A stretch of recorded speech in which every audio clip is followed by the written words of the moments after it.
Hi guys, this is Hirosaki. This story is all about what if Naruto formed his own pirate crew. Deep in the bowels of Impel Down, the world's most dangerous criminals are jailed and left to rot within 6 levels of hell. However, housed in the lowest level of hell, he is set free. Now, the last remnant of an old era has been set loose upon the world, but why is he so fascinated by ramen? Set during Impel Down Arc and beyond. Before we start, kindly like and subscribe to this channel and look over the description box for the author of this amazing storyline. Welcome aboard! Chapter 11, Legacy. The news spread like wildfire, but its embers would forever smolder in the minds of man like red-hot coals in the years to come. Uzumaki Naruto, grandson of Whitbeard, had done the impossible. The unthinkable. He'd broken out of Impel Down into Marineford and then walked out again. Not as a prisoner, but as a free man. Leaving a trail of corpses in his wake. Word of Akainu and Sengoku's deaths were more than just the talk of the world. Footage of the world government's defeat at Marineford was now sinfully seared into the eyes of nearly every man, woman and child. No amount of superior propaganda or false advertising could cover up Naruto's broadcast. It was impossible to forget the images of those severed heads, their faces still frozen in the agony of their last moments. To blot the thought of your mind simply wasn't possible. Naruto had done more than given the world a black eye, as Monkey D. Luffy had at Eni's lobby. He'd waltzed right in and broken her back. Recruitment would plummet if not stagnate entirely over the next 2 years because of his actions here today. No one wanted to face a force like that, and so, they in turn would be forcibly inducted into service. For the sake of justice, or so the government claimed. Most of her best soldiers were either listed as dead or as missing in action, and those who weren't were sorely wounded. Kizaru was captured, Smoker had been, leaving only the wounded Akiji and Garp behind to marshal their forces. And by marshal, that meant take stock of those who lived and those who did not. There was no grand push to force Whitebeard's armadas and the Wraiths off Marineford. Nay, such an effort would have been suicide. Instead, they'd been forced to watch as the fleet departed of their own volition, their mission completed. The day was theirs. Fire Fist Ace was alive and well. Whitebeard was alive, if not as hale and healthy as he'd been before the invasion. It was a complete and total defeat for the Marines. Bounties would skyrocket after this day for all involved, astronomical numbers that would catapult them to nearly legendary status. Once, such a thought would have made Uzumaki Naruto laugh. But not now. Now, not all was well for our so-called conqueror. What do you mean he won't wake up? It means he's still in that goddamned coma. Ace barked back, thrusting his newly scarred visage up against that of the blondes. Up close, Naruto could see that the younger man would likely carry those pale red scars on his face and neck where Momonga had nearly stabbed him, for the rest of his life. Even Unohana simply couldn't erase them entirely. That was good, he supposed. They would serve as a constant reminder of today's foolishness, of how close to death he had come were it not for the man with whom he was butting heads. That was the only thing that kept Ace from tearing the older man's head off. That and the knowledge he likely wouldn't survive the attempt. Naruto's crew was only a single deck above and they likely wouldn't take too kindly to an attack on their captain. With the Moby Dick and her allies retreating towards distant waters and with no ship of their own, they'd nowhere else to go, and it was becoming abundantly clear that they weren't interested in entertaining Marco's gesture of hospitality much longer. Relax, he willed at his stiff muscles, struggling to suppress their urge to strike the windman. You don't want to fight this guy. He helped you. He's an ally. Besides, if we fought here, we'd burn the ship down. As though sensing this very fact, Naruto drew back. What's his condition? He asked someone in a much calmer tone. It's just as he said. Jozu replied. The swarthy man remained unmoved, still rooted in his stoicity despite the conflict only an arm's length away. Pops hasn't woken up since he collapsed after the battle. He too bore the marks of battle, his body wreathed in bandages from his own wounds, injuries inflicted by Dracula Mihawk before his retreat. If it weren't for that doctor of yours, he wouldn't have lasted even this long. Indeed, a finer doctor couldn't be found in Unohanaretsu. As fate would have it, she was the medic Kenpachi had spoken of. Apparently, she owed him a favor, or several, depending on who you asked. They'd all suffered, but victory was theirs. That's another thing. Ace blazed, his temper getting the best of him once more. She's a Marine. An admiral, for crying out loud. How can we trust anything she says or does? We should just toss her overboard before she starts. Watch your tone, boy. Naruto replied with an angry hiss, drawing himself up to his full, towering height. I don't take kindly to threats against me or my own. She's one of mine, knows which way the wind is blowing, and she's a damn good field medic. Now, you'd best take them words back, or get ready for a fight.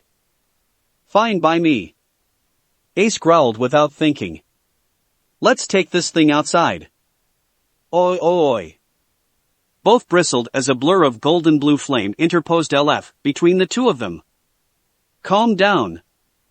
Seconds later it resolved into the familiar shape of Marco, his wings spread wide to prevent either Logia user FRM doing anything rash.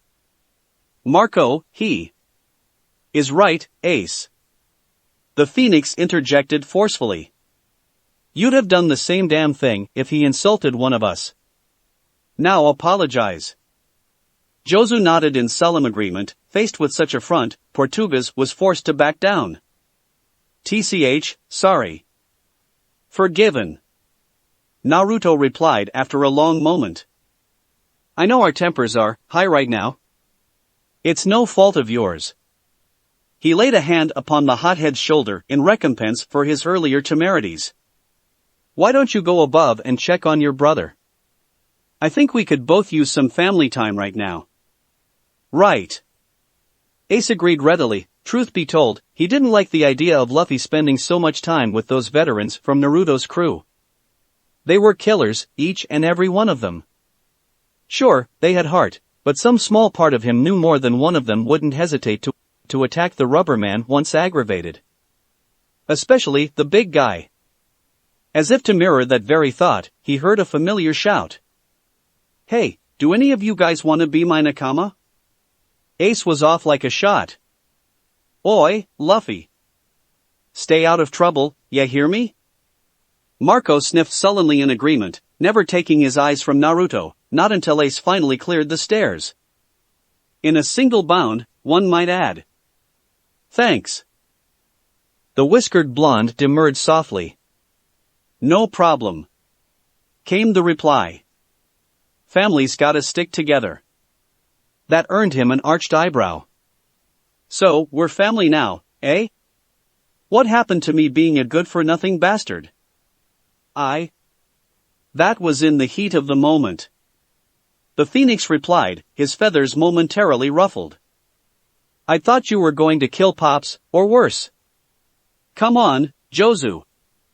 Help me out here. The Diamond Man nodded slowly, wincing quietly when his wound threatened to reopen from the motion. Marco's right. For whatever mistakes we might have made in failing to recognize you, you were always one of us, from the very beginning. Even if you don't have the old man's mark on your back. Oi oi, you're not going to get all sappy on me now, are ya? Naruto sighed, but there was no rancor to be had in those words.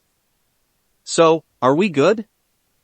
I don't have to worry about you folks sticking a knife in my back? Marco nodded. Look, I know we haven't always seen eye to eye, kid, but it's been nearly 8 hours now. We have to look at our options. You helped us rescue Ace, and for that, I'm grateful. Really, I am. But we all know what the old man would have wanted us to do. You're his last living relative, he wouldn't have wanted things to end like this, you know? He'd want you to lead Oi. The change in his fellow blonde as abrupt as it was terrifying. Naruto rounded on Marco with such force the man was almost certain that head would fly clear off his neck.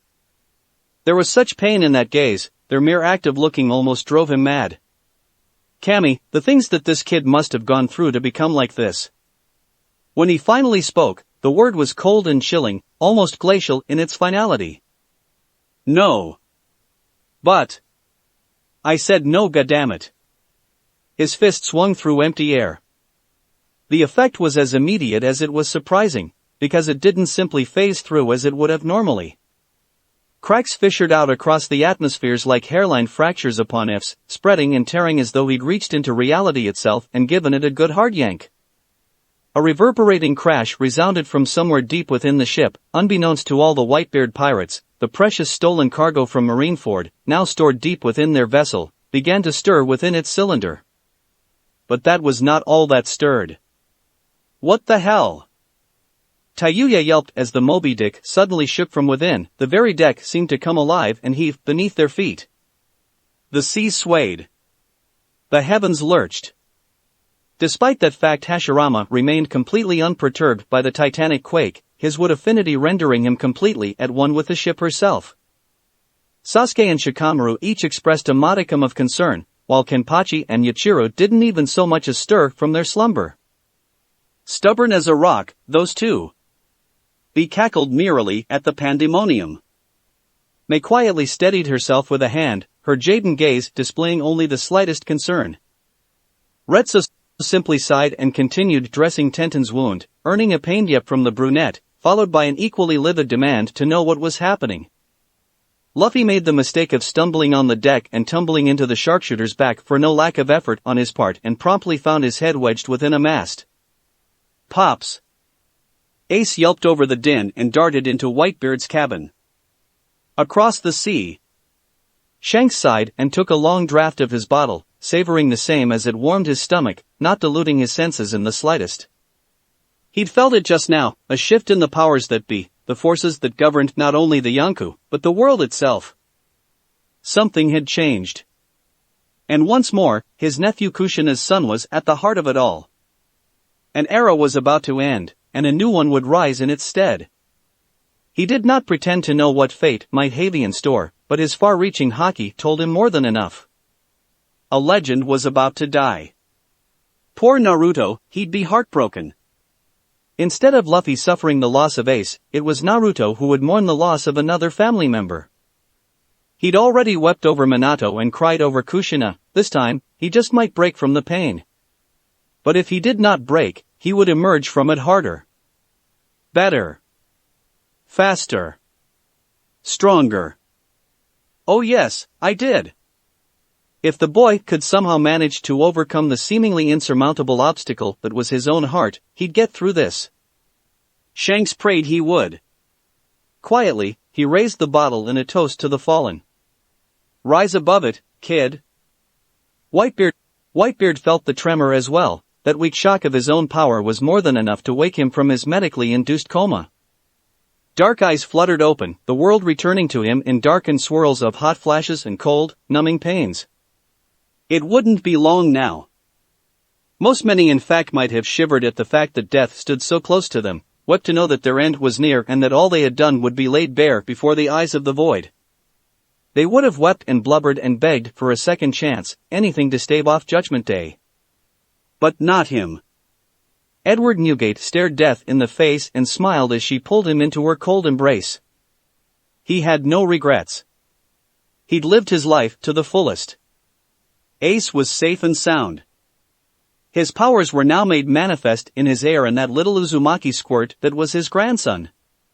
The only thing he wanted now was to rest. That was all he could really ask for after a campaign like this. He knew that he would be mourned by his sons, but so too did he trust in Marco and the others, if not Naruto himself, to hold the men together, give them new purpose in this new age about to be born. Gururarara, he chortled weakly to himself, mustache bristling beneath his mirth. I'm leaving it to you, boy. He could see the horizon now, where all his friends and family wide-eyed. All those he had lost over the years. Even Roger. Minato was there too, ready to welcome him with open arms. His son was waiting for him. He had no hate in his heart for his father, no anger at his shortcomings. Edward realized that now inside.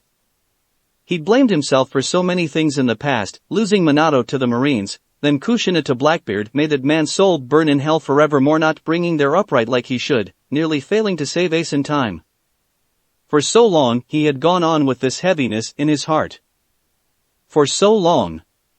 Now it was time to rest, long and peacefully. Pops. With the last of this strength, Whitebeard willed his eyes to open one last time. He saw the tears in the eyes of Portgasti, ace the disbelief that someone so strong would just surrender to death after all this. Heard him pleading, begging, sobbing for him to hold on just a little longer. Despite his impending demise, Newgate smiled. "Goodbye, my son," he rumbled. "Live well and prosper." And then he was gone.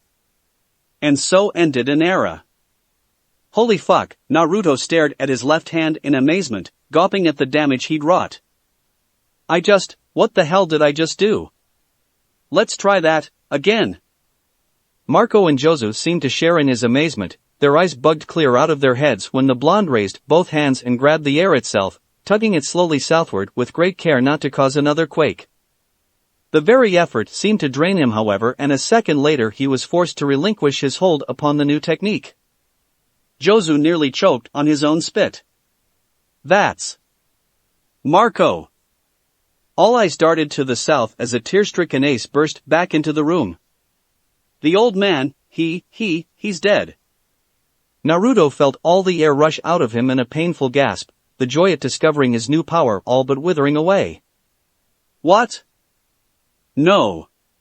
Oh no. He hadn't even had the chance to say goodbye, to say anything at all. No. But Marco and Jozu weren't focused on that, their attention remained fixated on the young man before them, the crack still spiderwebbing across the air, reacting to his grief. Those powers were unfocused, untrained, but that first shock had been enough to shake the Moby Dick to her very foundations. Who knew what might happen if he actually put some oomph behind the next one? Naruto seemed to realize it as well, because he all but bolted into the bowels of the ship, vanishing in a swirl of mournful wind. There was a silence as the commanders watched him go. And then. Hey, Marco. Before, wasn't that? Yeah, it was. Marco gulped, the words seemed to stick inside his throat. Jozu was right. Just now, that had been the old man's power. His ability. The Gura no Mi. Unbidden his mind flashed back to when Whitebeard had laid a hand upon his grandson's head, the act all but reeking of power and finality. It had seemed ludicrous at the time, impossible to believe. But now, he wasn't so certain. Was that when? Pops. Naruto wept. Grief was a constant companion, lingering heavily on his shoulder. But there was also anger. Rage. He'd done so much, fought so hard, and in the end, it didn't even matter. Yes, their bounties were now sky-high after what he and his crew had done to Marineford, but what did it matter? The old man was dead. After all he'd said and done, Whitebeard was gone. Dead. He'd succumbed to his injuries only hours after Madara's answer of war, declaration of Akatsuki, and all the hell that had come with it. He'd felt him go. And all he had to remember him was this strange tingling in his arms. Whatever Whitebeard had done to him before death had seemingly transferred the power of the Gura no Mi to him, but that knowledge only made him wander deeper into the bowels of the Moby Dick, their temporary base, while the crew recovered from their wounds. As soon as they were up and about, he resolved to be away from here. He just could not bring himself to be on Whitebeard's ship. He just couldn't. When the old man had gone, he just looked so peaceful. Now the world knew who his grandson was. And they wanted him gone. To hell with that, he needed to get to Water 7. Build a ship of their own. Just forget about this awful mess. A small part of him almost wished Shanks were still here. But he wasn't. The man was gone back out into the Grand Line, though he'd promised to write and keep an eye on his nephew. That was it. His uncle, the last remaining link to his mother, was gone. And now so was Whitebeard. He had no one to speak to save for his crew, but he wasn't ready to talk. Not yet. And so Naruto kept walking. Eventually, he stumbled upon it in the cargo hold, the strange cylinder bee had absconded from Marineford. He'd never really looked at it before, but didn't it look rather strange? The fluid within it moved eerily back and forth eerily now, almost as though it were seeking something. The surface of the tube was cool to the touch, almost soothing. "Hello? Cammy." Without thinking he struck the transparent tube with all his might, lashed out with a boot to shatter the glass. Water gushed forth from the wound, spouting in nearly every direction, most of it onto him. He glared at it, bloody red daggers, as though he could somehow wreak his weariness out upon the liquid. Imagine his surprise when the water began to move. Droplets slip-a-ped off his soaked form, dripped from the walls and ceiling, pooling rapidly before his feet as he looped down, trailing down his body until not a single bit of moisture was left. What in the world? As he looked on, resolved itself into the shape of a woman. A very naked woman, her heart-shaped face framed by sea-blue hair, the long locks plastered to either side of her face, her bright eyes gazing befuddledly about in a vain search for something. She didn't even try to cover herself, instead her gaze roamed the room, as though she looked lost, somehow. He coughed quietly and she turned to face him, the helpless look contained deep within her sight struck a chord deep within him. "Who or what are you?" Naruto muttered. She uttered one word, then. Her own name. Juvia. The blonde sweat dropped slightly. "Well then, it's, nice to meet you, Juvia. The name's Naruto." "Naruto-sama. Why me? The fuck is she?" Naruto would have almost considered that a rhyme, were it not for Tayuya's unmitigated rage. The musician's face was redder than her hair, an impressive feat when one considered the deep color of her scarlet locks. He didn't blame her for her ire one bit though, he'd have been a little shocked himself to see a half-naked girl walking around on the deck with only his cloak to shelter her from the elements. Oh wait, that was happening, actually, right here and now. As Shikamaru would and did so obliquely put it. Troublesome. "Who's the babe?"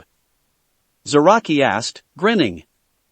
A few hours had passed since his captain had departed into the bowels of the ship, since Whitebeard had passed and the wraiths found themselves to be the only ones on deck at present.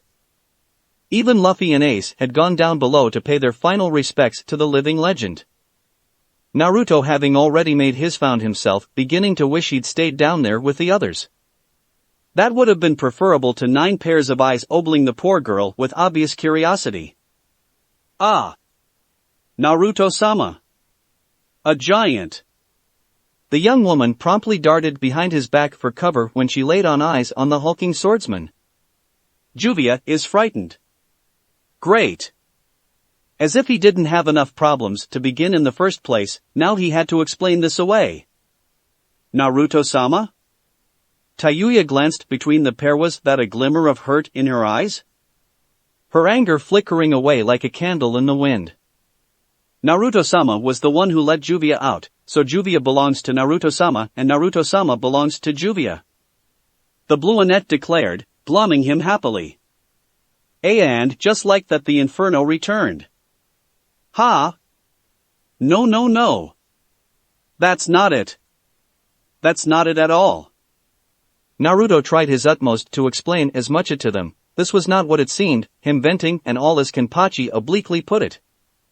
"It's nothing like that. She came out of the cylinder when I broke it, you know?"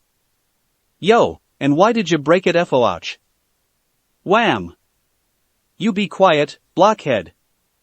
Naruto lowered a trembling fist, his now pointed teeth gleaming menacingly as he stood over the rapper's prone form. "I'm not in the mood for you right now." He spent several seconds with the dark-skinned man, insisting he learn to control his tongue, trying to explain to the others that Juvia wasn't one of those types of women. Ironically, Retsu was the one to bail him out. "Era," she soothed softly, reaching around to stroke the trembling girl's back. "You're freezing, dearie. Let me get you something warmer than that coat." "Hey, what's wrong with my—" Her glance could have sent a sea king sobbing with fear. As it were, Naruto simply gulped. He'd already learned the hard way that the former Marine was not to be trifled with. She was genuinely terrifying when that side of her emerged, no wonder she'd been an admiral. Ah, yes ma'am. HN.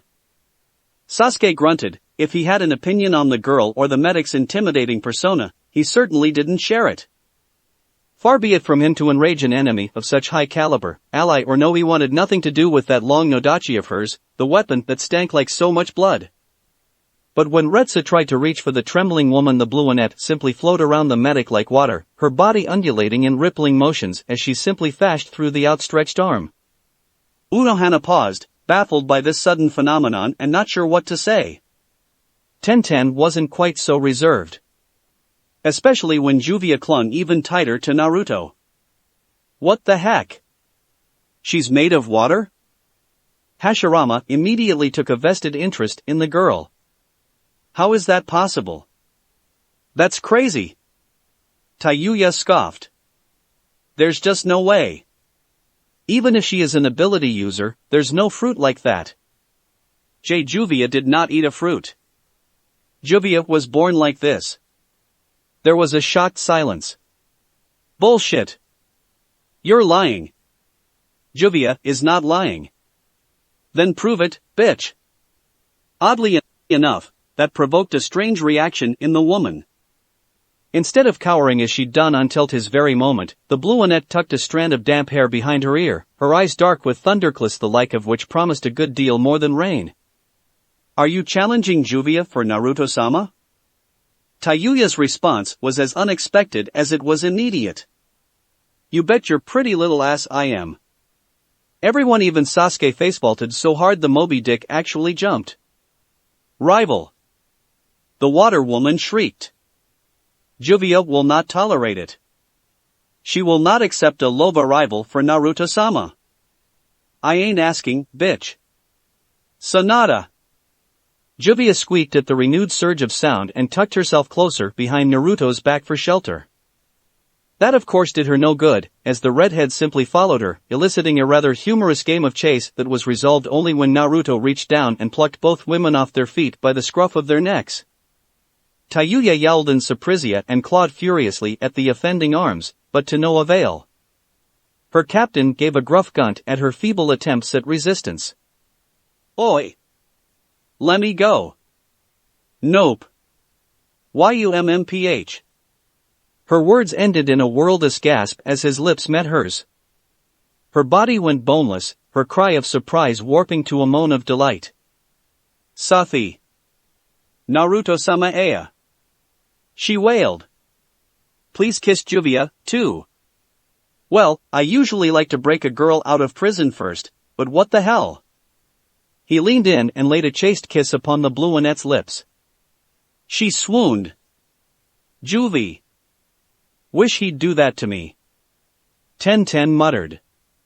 You say something? Ah. No, nothing. Ah, how cute. May cooed, her attention falling upon Juvia once more. But you'll have to let go of him, sweetheart. Sencho may be a good kisser, but I doubt he likes clingy girls. The watery woman flinched as though she'd been struck. Juvia is not clingy. Your actions say otherwise. But, you're wrong. Juvia loves Naruto-sama. Then. Sasuke actually laughed at that. Enjoy the fangirls, dobe. What did you just call me? Dunno. His first mate shrugged. Probably just a one-time thing? Right. The blonde facepalmed so hard he nearly broke a mast. He would have broken much more, had not he realized something. They were no longer alone aboard the deck. At some point during Juvia and Tayuya's little spat. During their little battle, nearly the whole of Whitebird's crew had emerged. He was fairly certain Luffy and Ace were somewhere there amongst them, but he could barely make heads or tails of all the faces staring back at him. And there, standing at the head of them all. Marco. Naruto. There was not a hint of nonsense or even remonce in the normally lackadaisical man's voice. We've talked it over for the last hour, and we've decided, we want you to lead us. I know you don't feel like you're up to the task, but it's what Pops would have wanted. If you won't do that, then at least accept this and his title. Naruto suddenly found himself peering at a flowing, white jacket, the spitting image of the one Whitebeard had worn into battle, but smaller. Tailored. His size. As if it had been meant for him. And there on the back. A mark. Ha! Zaraki grinned. Scary-looking thing. Sasuke and Hashirama nodded their agreement, the others were simply too stunned to speak. Not that Naruto blamed them.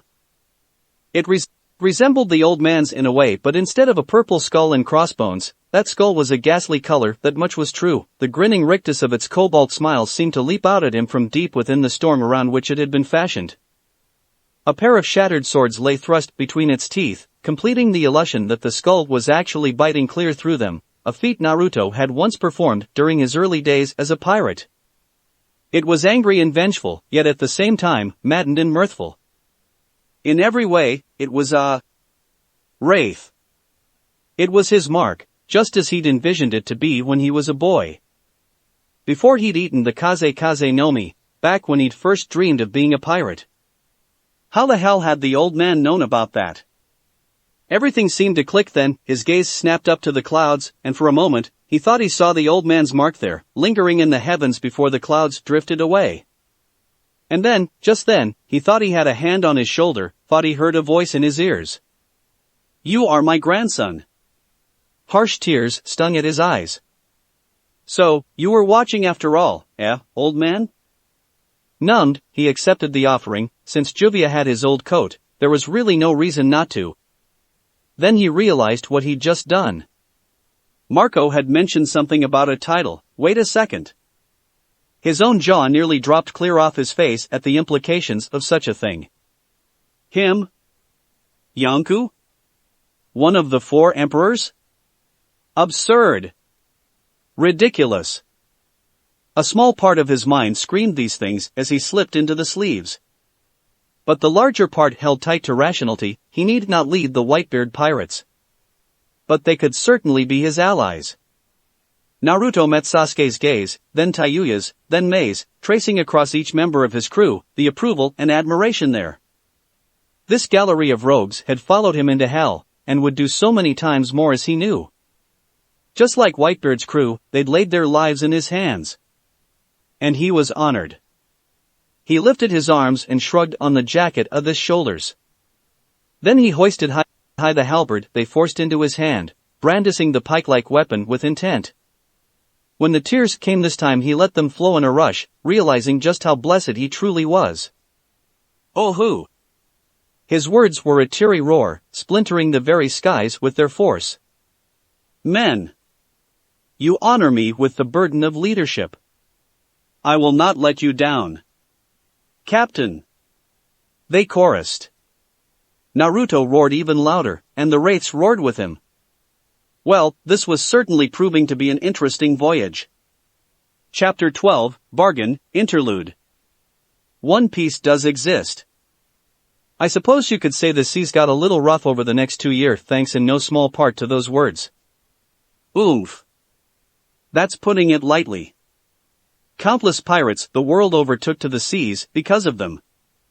The vaunted One Piece, that grand treasure Roger had left behind, the ultimate reward.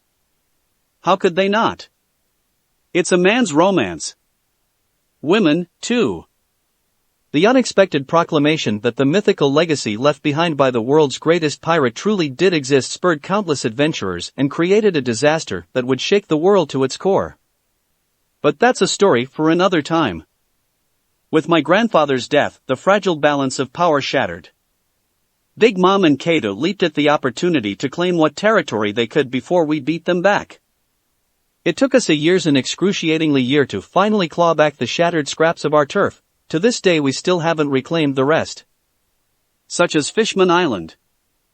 In the meantime, the Akatsuki and a group calling themselves the Apostles of Blackbeard proved themselves to be quite the nuisance not just to us, but anyone foolish enough to sail the open sea unprepared. Unprepared.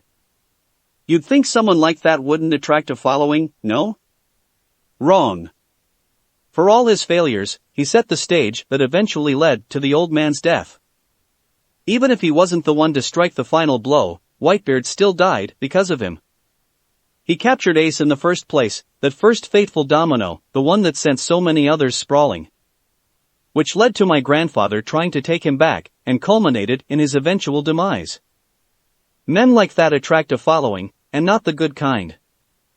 Even now, I'm not entirely certain I killed Teach that day. Wounded him? Certainly. Maimed? Quite possibly. But killed? We never found any remains, and from the rumors, neither did the jailers of Impel Down. It was as if he'd simply vanished, never to return. Sometimes I wonder if he's still out there, preparing for the right moment, waiting to strike. If he is, and if he does, he'll find himself in for a rude awakening. I'm not my old man. If One Piece truly does exist, I want to see it for myself. I'll decide if I actually want the damn thing once we figure out what it is. As to who will find Raftel first, who will reach that goal before all others. Well, I can't speak to my crew's motives, but as for myself, I'm placing my bets on a certain straw hat. But before that, I'll place a wager. Scene break. Kaido had been called many things in his lone lifetime, but a fool wasn't one of them. Until now. Of all the times he'd been captured, of all the horrors he'd endured, few had genuinely taken him by surprise like this. He'd suffered inhumane torture, the likes of which would break even a strong man. Not him. When they tried to hang him, the chain broke. When he was sent to a guillotine, the blade shattered. When sentenced to impalement, the spear crumbled. He'd sunk 9 prison ships. On land, sea, and air, he was a pirate who was known as the strongest creature among all living things. In a one-on-one fight, he could not be beaten. Nothing in this boring, mundane world could kill him. Not even himself.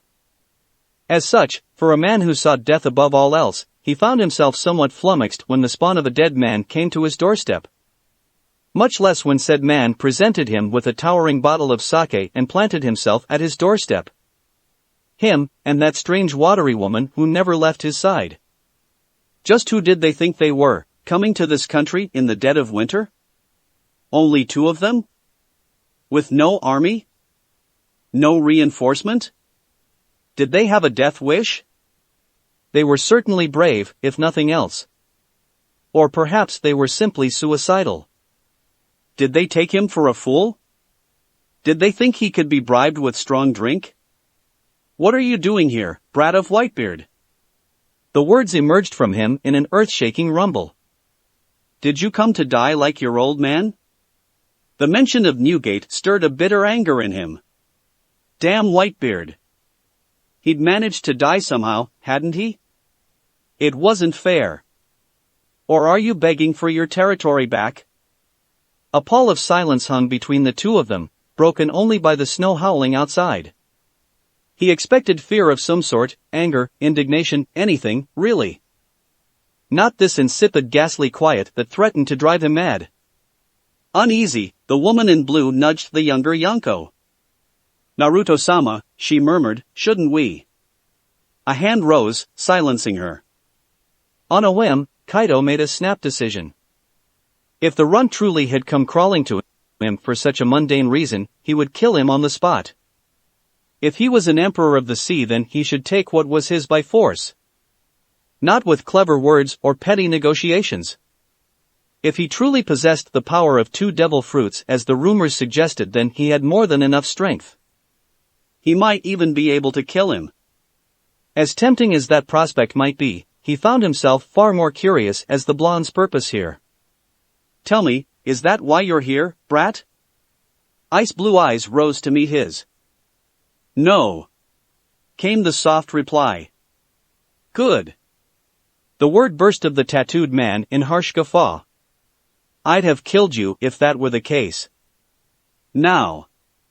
A muscle jumped in Kaido's jaw. Why have you really come here? To his annoyance, the boy didn't answer. Not immediately. Instead, he indicated the bottle of sake with his visible hand, yet untouched despite being offered. When the king of beasts made no move to stop him, the blonde hoisted that gigantic bottle of sake high and plugged it against his lips, uncaring of the overflow. A moment passed as he drank deeply of the powerful brew, heedless of the behemoth looming over him. Then another. And another still. Finally, just when the Yonko decided he'd had his fill of the whiskered warrior's silence, the young man slammed it down sharply. What a pity. He sighed, regarding the shattered shards with a hint of regret. I went to all that trouble and you wouldn't even drink. Seemed ashamed to waste it, but if you're going to be an ass about this, there's no point, is there? Someone moved in the shadows. Why, you little. Enough. Rising to his full towering height, the king of beasts placed both hands on his knees and rose from his throne to loom over his recalcitrant guest. His shadow swallowed all light, plunging the boy and his companion into darkness. If they felt any fear, they did precious little to show it. The former met his gaze staunchly as he rose from his own crouch, those crystal azure orbs never wavering. For a fleeting instant, Kaido considered crushing both of them regardless of their purpose here. They'd already taken up valuable time, and he'd no intention of being stalled any further. I won't ask again. Kaido growled. Tell me what you want, or die. The Blueonette bristled at the threat, but held her tongue. Whitebird's grandson offered him a chilling smile. As you wish. It's really quite simple, you see. He held up an empty hand in offering.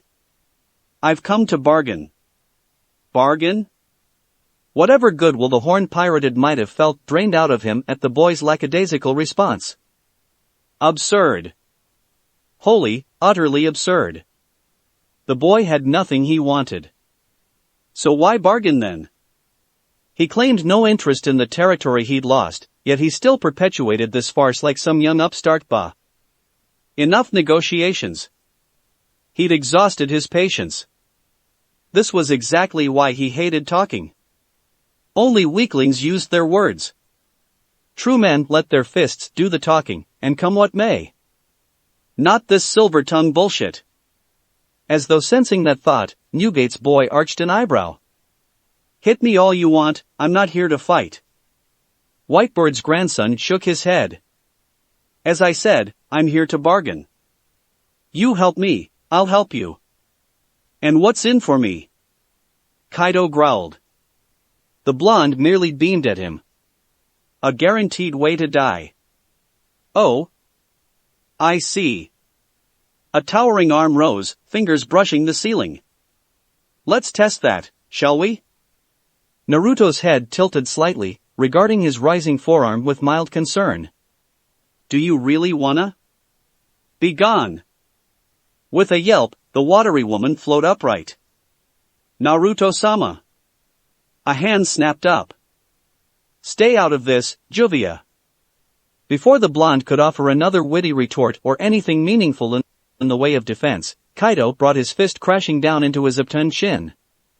Clenched knuckles barreled into the side of his visage, giving the blonde's body an awful wrench even as he found himself flung through the roof and the sky beyond. It was a very good punch, the Yonko thought. Blindingly fast, packing enough power to send the blonde flying across the horizon, or barring that, render him little more than a stain on the ceiling. Regardless of either outcome, he remained certain of the end result. The runt perished the moment he made contact. Until he didn't. Rather than pulp the blonde where he stood, his fist met resistance. Instead of flesh, his taut fingers tasted the unyielding steel of the Shikiseiken, its eerie emerald surface shimmering and twisting as it held the almighty strength behind the blow at bay. Blue eyes blazed up at him, narrowed in defiance of his power. With a grunt the blonde wrenched the blade up and away, opening a thin rent in his cheek as he flitted past. A shimmering fist cloaked in a quake caught the unkillable man in the knee, causing his right leg to buckle. Rather than capitalize on the opportunity, a faint breeze informed him of his fellow emperor's retreat. Regarding the light cut upon his cheek, the king of beasts turned to regard the swordsman. An injury, this was new. Perhaps he'd misjudged him. And just what do you want, brat? Me? The hybrid chuckled. That's simple. I want what any pirate wants. Meaning. Thrusting his sword into the ground, he spread his arms wide, as though to steal the very heavens themselves. For a fleeting instant the storm cleared, only to intensify once more, perhaps in response to his sudden fit of pique. Blue eyes flashed, burning as though lit from within. After all the runt had said and done, Kaido half expected him to prattle on about peace and cooperation or some such.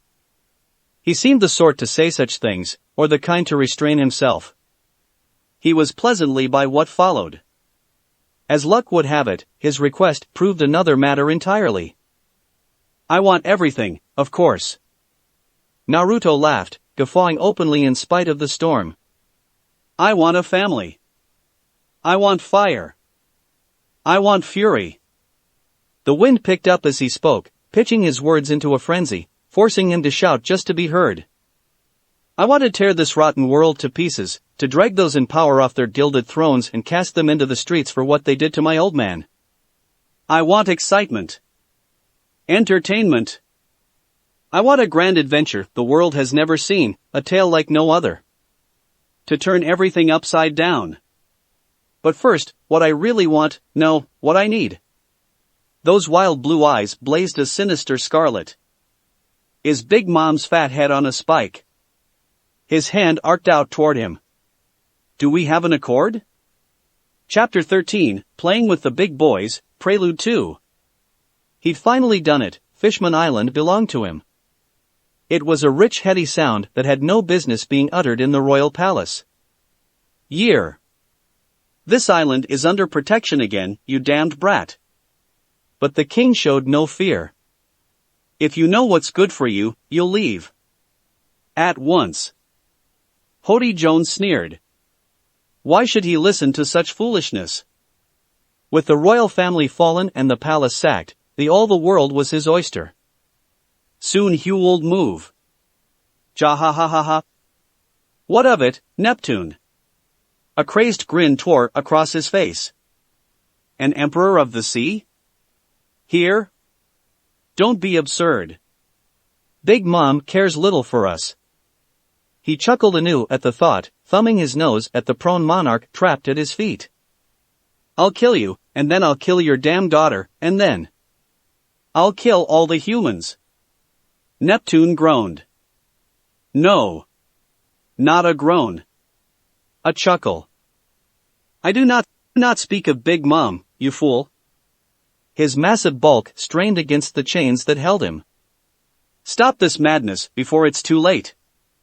He's here as our guest. You'll anger him. Hody blinked. Guest? I didn't see any. Crunch. The unmistakable sound of a heavily bladed bicento crashing into the earth stopped the shark cold. Now, Hody didn't possess haki. He lacked the foresight most of his generation warriors held. Clinging to his strength and borrowed power, his arrogance knew no bounds, his pride no limits. But even he, in all his arrogance, couldn't ignore the towering shadow looming large over him. It swallowed his shadow whole, casting his world's shadow. Wide eyes rose, rimmed with red veins, unwilling to turn and face the juggernaut he knew now lurked behind him. Unable to move, yet not wanting to concede his mistake, the fishman swallowed thickly. He's right behind me, isn't he? A low growl trickled in his ear. Yes. I am. Firm fingers closed around the back of his skull and rammed him face-first into the palace floor. Once. Twice. Thrice. Bone broke. Cartilage cracked. Teeth flew through the air. Seems you have a bit of a pest problem, Neptune. That same, drawling voice echoed as his insensate form slumped to the floor. The king chuckled as his chains clattered to the floor. Many thanks, Emperor. We are in your debt. With a lurch, Hody remembered his weapon. This isn't over. In a desperate whirl, the fishman pivoted and struck out with all his might. His trident passed right through Whitebird's air, leaving naught but air. A blonde brow quirked. Lazy blue eyes drifted down to the might weapon even now protruding through his chest. 10 fingers reached down, seizing the weapon by its haft. A single tug reeled Hody in like a shark on a line. A whiskered face pressed up against his. You're playing with the big boys now, little man. That said, you really do love water, don't ya? His smile stretched further. Air is everywhere. Even here, beneath the sea. Even in your lungs. How about I dive right in? You don't mind, do you?